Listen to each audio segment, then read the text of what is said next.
Forêt sacrée de Kongossou. Étendue d'arbres de 14 hectares dans le village de Gbadaou Kofikro, sous-préfecture de Djebonois, région de Gbeke. Il y a quelques mois, cet endroit a essuyé les effets des feux de brousse.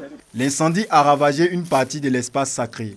Le comité de lutte contre les feux de brousse du village est le chef de poste du cantonnement des eaux et forêts de Djebonois sur l'espace dévasté. Une partie a été ravagée par les feux de brousse et nous nous apprêtons à reconstituer. Avec les villageois, l'année prochaine, nous allons nous atteler à faire la reconstitution, ça veut dire le reboisement.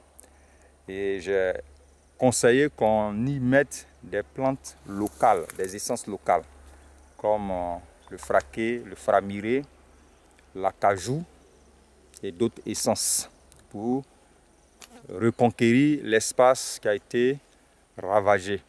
Soumis à la déforestation, ce lieu d'adoration a toujours joué un rôle important dans la conservation de la biosphère dans la localité. Avant ici, Guikro, on avait une forêt de 3 km. Et quand il y a les nuages qui se positionnent sur cette forêt, on a 1000 chances qu'il pleuve. Mais maintenant, là, il ne pleut plus. Même s'il y a les nuages, pour qu'il pleuve, on a un problème. D'où, si l'État nous vient en aide pour la protection de ces forêts sacrées, ça nous va droit encore. Les forêts sacrées ont un impact dans la lutte contre les effets du changement climatique. Leur protection et leur conservation se veut une priorité pour l'État de Côte d'Ivoire.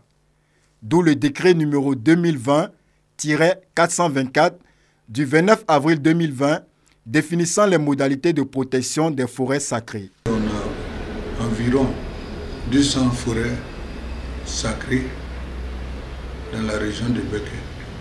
Les forêts sacrées sont plus faciles à gérer parce que d'emblée, personne n'y entre, sauf les initiés.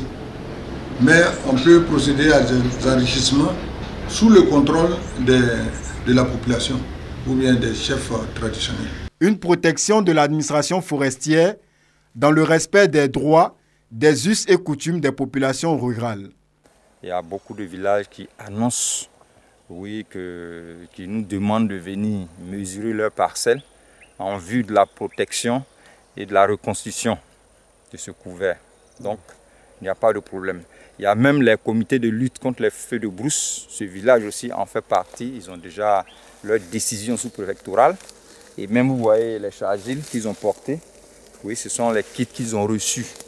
Voilà, avec des bottes, des machettes et aussi des limes pour lutter contre les feux de brousse. Le village de Gbadaou Kofikro compte 2 forêts sacrées, Djebo 1 hectare et Kongossou 14 hectares. Les villageois se réjouissent du soutien de l'État. Cependant, ces lieux sont confrontés à des difficultés liées au phénomène de transhumance des animaux et des feux de brousse. Les gens envoient leurs bœufs paître dans notre forêt sacrée et on n'est pas content.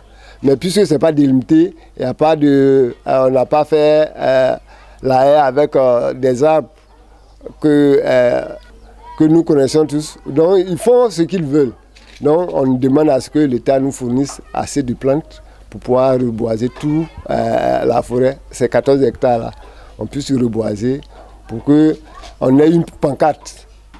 Comme ça, quiconque ne peut pas se tromper pour rentrer dans cette forêt. La Côte d'Ivoire disposait de 16 millions d'hectares de forêt en 1960. Aujourd'hui, cette forêt couvre environ 3,5 millions d'hectares, dont une grande partie des plantations. La nouvelle politique forestière adoptée en mai 2018 a pour objectif de porter la couverture forestière à au moins 20% du territoire national à l'horizon 2030. Les forêts sacrées sont ainsi un atout pour la restitution du couvert végétal ivoirien.